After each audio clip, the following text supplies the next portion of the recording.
morning. You're listening to Central Wisconsin's 24-hour information station, AM 1320 WFHR. It's time now for the Morning Magazine, brought to you by Comfort Air Heating, Cooling, Plumbing. Now, with the Morning Magazine, here's Carl Hilke. Thank you, Jerry, and good morning, everyone, and welcome to today's show on AM 1320 and streaming live at WFHR.com. We also welcome our friends from Wisconsin Rapids Community Media. Jesse's here, and he's digitally recording this in high definition for viewing on their fine website, as well as your local public access channel. The reason why, it's time for our monthly Wood County update with Wood County Board Chairman Doug Machon. Good morning, sir. Good morning, Carl. Morning, Jesse. Okay. Nice to see you again. So let's get right into it. We're finally getting spring weather and the like, and stuff has been melting. How has this? What was this winter like? In terms, we actually had what in terms of income or say income opportunities for Wood County from snowmobiling and or Powers Bluff or etc. Well, but first of all, what kind of winter was? That's kind of a loaded question. I know it is. It was good in some ways. Well, specifically when you talk about Powers Bluff, it was a fairly good year at Powers Bluff because we were able to open and run for a couple of weekends, and so we made some money at Powers Bluff. Also, the snowmobile trails were open for a while. In fact, I think the Powers Bluff we closed on March 14th. The snowmobile trails closed a day earlier on the 13th, but we generated about just shy of $30,000 at Powers Bluff this winter, which is a fairly good year out there. There are some years when we don't generate anything out there, so anything we can get is good. We had over $22,000 in ticket sales. We had about $1,000 in rentals, and concessions was around $300. And I think we did some during the week parties. You can lease the place and do weekly parties, school kids, whatever event you want to bring out there. And I think we did over $1,000 there. So we had a reasonable year out there. Snowmobile trails, I would imagine, I don't know, we don't track numbers on the economic impacts per se in the county as far as the business generated by snowmobiles. But I would assume that there was some uptick in business because of the heavy usage. I know I saw a lot of snowmobiles. I know Sheriff Becker likes a snowmobile. I know several times he talked about our planning and zoning director, Jason Gruenberg, also snowmobiles. And I know several times I heard them talking on Friday afternoons about planning snowmobile trips in the county the following day or the weekend. So I think that there was, judging at the eating establishments, the bars and stuff, there was always a pack of sleds parked in front of most of them that I saw. So. And it attracts people from outside the area to come up here because it's a quick trip up to central Wisconsin to take advantage of the trail system. And that's a really good point. And I was just thinking about that this morning because we're in the process with our expanded ATV trails that we've done in the county. We're looking at marketing there. And I'm sitting in the office and I'm thinking about marketing for snowmobile trails. And at first when we talked about developing those trails, I struggled with the idea because I'm an up north guy. And if you're from central Wisconsin, you think about up north, going to Eagle River, Rhinelander, Land O'Lakes, into the UP. Myself, I go into the UP. And there's a lot of that stuff going on there. So when I think about developing that type of stuff for Wood County, I think, what's that going to do for Wood County? But you know what? For the people in Illinois and southern Wisconsin, this is up north. That's it. And that's what they look at. It's a 2-hour drive compared to a 6-hour drive. So right. There is a market here. And are we smart to exploit that market? Absolutely. And I think that it's a legitimate development. I think that you can look forward to some probably aggressive marketing for those trails because I think when it comes to tracking money spent in the county, we're going to get a read on that. Visit Wisconsin Rapids has been doing aggressive marketing and Madison, Milwaukee, Chicagoland, and seeing the results of that. Sand Valley is an example. I mean, if they can save time and still enjoy recreation, yep. That's time is money. Yeah, absolutely, and that's a good point as well. It's all about getting there. You want to have fun. Everybody lives fast-paced lives, and so it's a matter of getting out of the office and getting going to whatever you're going to do that weekend or that evening. And so if you're talking about driving 6 hours compared to 2 hours or an hour, wow, that's kind of a no-brainer for a lot of people. Yeah. So it was a good year at Powers Bluff, and it shows you the potential for that recreational area, does it not? Given the plans for the future. Yeah, absolutely. I think it gives. I think it gives you more than that. That specific area. I think it gives you a very general and comprehensive look at what parks and recreational opportunities in the county give you as far as a marketing tool. I mean, our Wood County's got a great park system. Great park system. I think I mentioned this before on the show that when my wife and I are biking, I like to do the loop around Lake Wazicha, so I always cut off and go through the campground. And I like to talk to the campers, and it's amazing. They're not all Wood County people. They're coming from a long ways, and they're coming every year with their family. They have a week or a weekend dedicated where they're coming from the eastern part of the state or the western part of the state because they've experienced that particular campground, and it's a good opportunity. It's a nice place to be, and they come back. Yeah. And when they do, they spend money. Well, that's it. That's the whole thing, too. We like getting visitors here because there's a multiplier effect with all of the different recreational opportunities here. And I don't think we're amiss by trying to expand some of those opportunities. I think there's still opportunities for us to develop that. I mean, this is a recreational wonderland. If you look at the opportunities we have just with our natural resources, we're very blessed in this particular part of the county and this particular part of the state. We have a lot to offer. Not everything has been developed to probably the level that it could be, or maybe some would argue should be. But the fact is, we have those opportunities. How we go forward with them is another question. Speaking of which, the parks open on May 1st, and I'll tell you what, make your reservations. They go quick. I was going to ask you about May 1st. Now, how did the parks do in terms of like the blizzard with the big windstorm? You had 50, 60-mile-an-hour winds. Were there a lot of tree damage or a lot of cleanup going on? I didn't hear. I would normally hear from our parks director if we had those kind of big issues. I haven't heard that, so I'm assuming there is some, because I mean in town there's branches snapped on some trees. I think there would probably be a limited amount of cleanup, maybe not anything probably abnormal for the springtime. I'm sure every spring we have a certain amount of cleanup in those parks. How much more it is this year because of the storms and blizzards and wind, I couldn't tell you exactly, but I'm assuming there is. I haven't heard of anything real problematic. If you're just joining us on the Morning Magazine, welcome. It's our monthly visit with Wood County Board Chairman Doug Machon. Okay, the budget is out. Governor Evers' proposed budget, and the debate and selling job is on. From the county perspective, what you've seen so far, your take? Well, I looked at the budget several times now, and there's a number of areas with this budget, and I would just focus today on like our human services area, because from a county perspective, that's our largest. That's our largest budget within the county is human services, and so that's a lot where a lot of our federal dollars come down through the state and stuff like that. In the proposed budget that the governor's put out there, and that's, if it passes, there are a number of areas that would positively impact the county, and a number of those. And I just highlighted some of these things. I have a copy of some of the human services budget that the governor's proposed, and some of the areas where we would probably have positive impact within the county would be children's long-term support services, mental health services, nursing home rate increases, children and family aids, elderly and disabled transportation aids. Those are the ones that I picked out where those would be good points for us as a county from the governor's perspective. That being said, the budget has to pass. I would also say that some of these ideas have bipartisan support.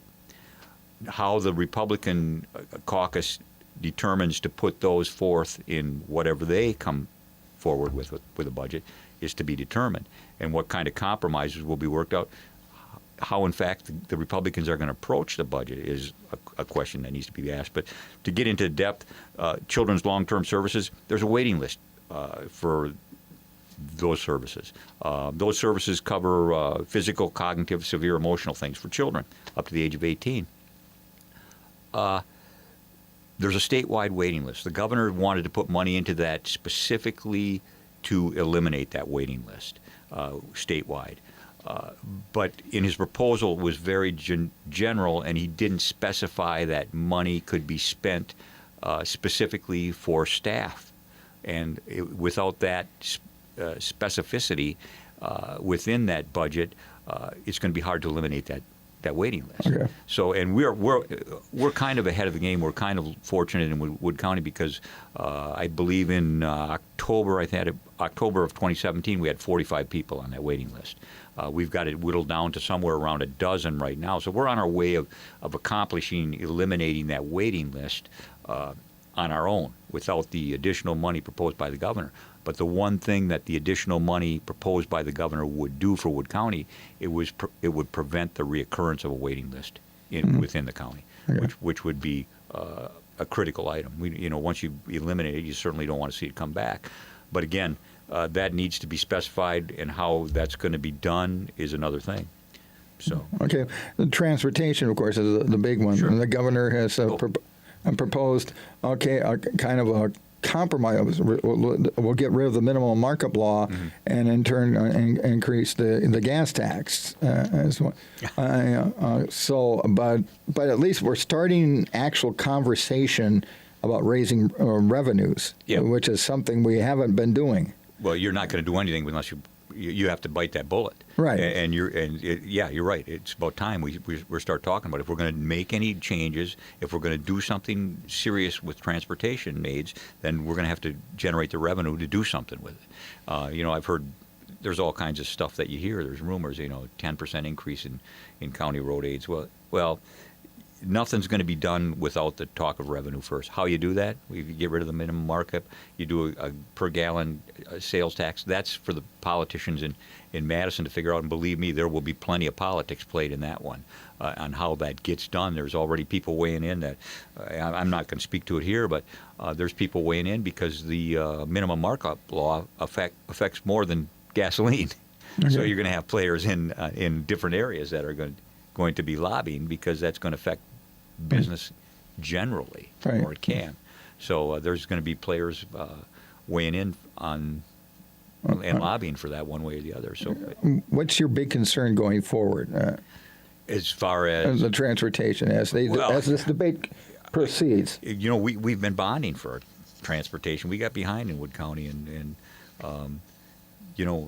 if we get more aid it's very simplistic, but if we get more aid from the state, we probably have a less likelihood to borrow money or to levy it against our constituents in Wood County, which is where I'd like to get. That's where we should be. That was always the paradigm before. We got away from that. That's where I'd like to be. We've done most of our remedial work with our bonding as far as our county system. Do we bond less this year? I don't know. I don't have those answers yet. We're just starting the budget process for 2020. I would hope that, given the information I got last year from outgoing Commissioner Pasnaw and incoming Commissioner Hawk, that our roads are pretty much back up to where they should be now. So does that mean we cut putting money into them now? No, we don't. We're going to have to maintain them. But at what level do we have to invest? We're certainly not going to have to invest like we did before to make those remedial adjustments to our roads. It's going to be a matter of routine maintenance now and not getting behind on routine maintenance. Any big projects in Wood County this year, or is it pretty much smaller stuff? Standard stuff right now, yeah. There may be some different projects. There's some stuff that has been talked about. I can't really speak to it now because it's too early to say what will be done. And we had a snowplow budget that took a big hit. I was going to ask you about that. Well, I'm glad I brought it up myself. So, if we don't get any snow. Knock on wood for you. Yeah, very good. Thank you. If we don't get any snow through the spring, we're in a better position. And, it looks good. The long-range forecast looks good now. We don't need another 12-inch dump in April.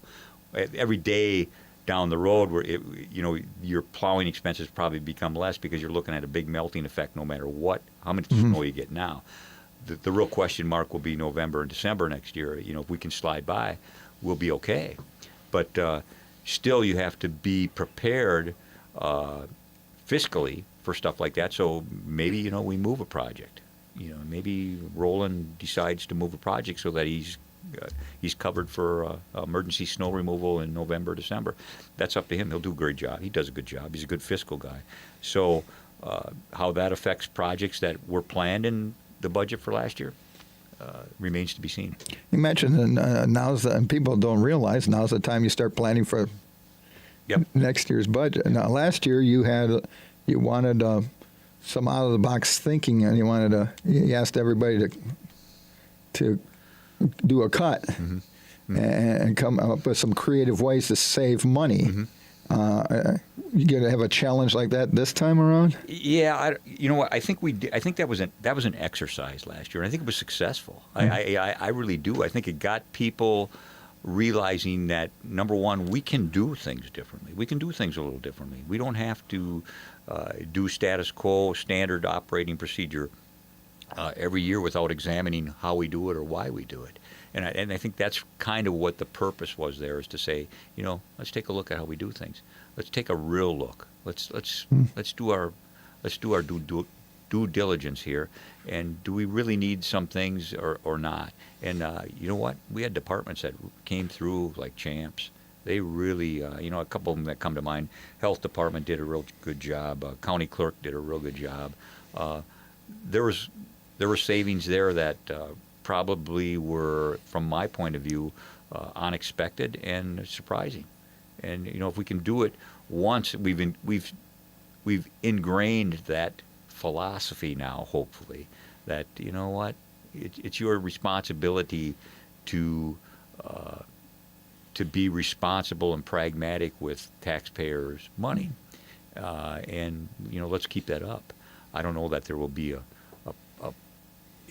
directive, so to speak, that there's a 1% cut again. I don't know. I haven't really thought that far ahead. We're starting to look at capital requests from the departments, and I think part of that process is, as department heads put together their capital lists for the 2020 budget and present them to their committees, then the next step is we usually meet, the finance director, myself, the committee chair, and the department head, and we go over those requests, those individual requests, and we say, you know what, and we really scrutinize them.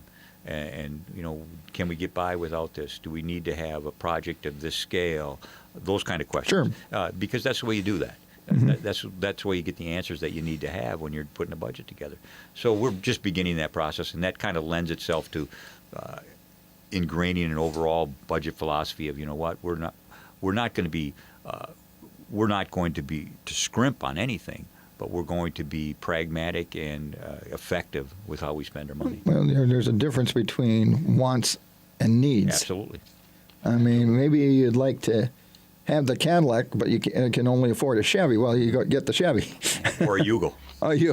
No, we don't go that far. That you're being cheap. That cheap is, like I said, we got to think of value too with the taxpayers' money. And that's a good point. That's a good point. You in the world of business, in the world of most households, you talk about value all the time. I tell my lovely bride, Pam, out here, I go, hon, cheap isn't always the better deal. Yeah, that's true. Because if it's something you're going to throw away, or you can't, you haven't saved any money, you just wasted money. And that's absolutely true. Yeah. And you have to be able to recognize those differences and then use discretion, because and you know what, sometimes those aren't decisions that I in particular or anyone individually has the ability to make on their own. Sometimes you have to have good advice from outside sources or other people, professionals in those specific areas. So you know what, I'm not adverse to going out there and getting that type of analytics. Sometimes you need them. As we go into the summer, I guess what would be help everybody is if we could have a good summer tourism season. Oh, yeah, absolutely. It's like I said, we have great opportunities. We got the water ski show, which is always a great event. We got a lot of nice things going on here. And you mentioned it yourself. The mayor in Wisconsin Rapids have done they get it. I talk to the mayor a lot. In fact, I try to get together with Mayor McManus and Mayor Ruwink about once a month for lunch. The three of us get together, back and forth between Marshfield and Rapids. And those are the things we talk about. How can we work together? How can we collaborate? From my perspective, what's good for Wisconsin Rapids is good for the county. What's good for Marshfield is good for the county. And what the county can do for either of those is good for the county. Mm-hmm. So what can we do? Right, like when we're talking about projects, well, East Grand Avenue going to be undergoing a major rebuild this year from the bridge all the way over to 8th Street South. Well, it's a city project because it's a state highway, but that's good, an improved street and everything else. That's sure needs it. Yeah. Oh, yeah. Yeah, something I've heard that's like there's some 70-year-old infrastructure underneath. Yeah, it wouldn't surprise me if there was older stuff. Yeah. Well, they won't know until they actually start digging what they find. Nice West Grand is. Right. I mean, West Grand is a beautiful thoroughface now. I mean, I drove it on the way here. It's a lot different than it used to be. Oh, yeah, it used to be claustrophobic. You had 4 lanes in the space of 2, if you remember, and nobody moved. Those are big things that make a difference as far as perception when you drive into a community. If you're driving into a community and you see those things, that your perception of that community can change in a short time. I mean, if you see building and growth happening, you go, "Oh, this is a happening area." Yeah. This is aggressive. Thinking. Okay. So I guess going forward, you're going to be keeping a close eye on the state budget process to see, because it could be, right now as it is, there could be some benefits. There could be some very good benefits for the county. And you're hopeful that in whatever shape the budget is formed and comes out in and eventually gets passed, and I think it's going to be a while. Oh yeah, it usually is. It's going to be longer than normal. How the positive things for the counties get incorporated into that budget are going to be important. Yeah. We'll certainly be watching those. And in the meantime, let's hope that the gradual melting continues. I guess there's been only minor flooding concerns so far in Wood County as compared to some of our neighboring counties. Emergency government had a few in that really bad weekend when we had that real warm spell and we had that instant flooding when we had the first initial melt. On that weekend, emergency government responded to just a handful of not catastrophic situations, but it was very limited. We had some road flooding, but it was very brief, certainly nothing like Plover. But we were lucky. We were very fortunate. We got through it pretty well. So it was a good thing. But one thing before we go, speaking of economic development and stuff, I'd just like to mention the fact that Walleye Days is going into Coosa, my old hometown. Big thing. They're trying to get that thing back on its feet. It was kind of, when Jim Freeman passed, it kind of... Tell them to get in touch with this radio station. This radio station. I was talking to Pam, and I'm going to do that. My son's on the committee, so I just wanted to give a shout out to them. They're trying to build that back up to what it used to be. It used to be a grand event, and they've got some really nice prizes out there. And then, so it's a big economic boost in Coosa. Sure it is. Which also affects the county. There used to be a big influx of fishermen. I think that we'll see that again. They're doing their best to get that back on its feet. I used to live in Coosa on the river for 20 years almost, and I ran into my old neighbor, Mary Lou Wasik. Hi, Mary Lou. She says she watches this program all the time. And cool. All my old neighbors in Coosa. And hopefully Walleye Days does good, and we get it back on its feet. Yep. And all the fishermen get the fish they need, and they stay safe, and the water doesn't get too wild for them. That's right. Well, as always, sir, I appreciate the time, and we'll do it again next month. My pleasure. Okay. Wood County Board Chairman Doug Machon wrapping up part 1 of today's edition of the Morning Magazine on AM 1320 and WFHR.com. We also thank Jesse for being here from Wisconsin Rapids Community Media.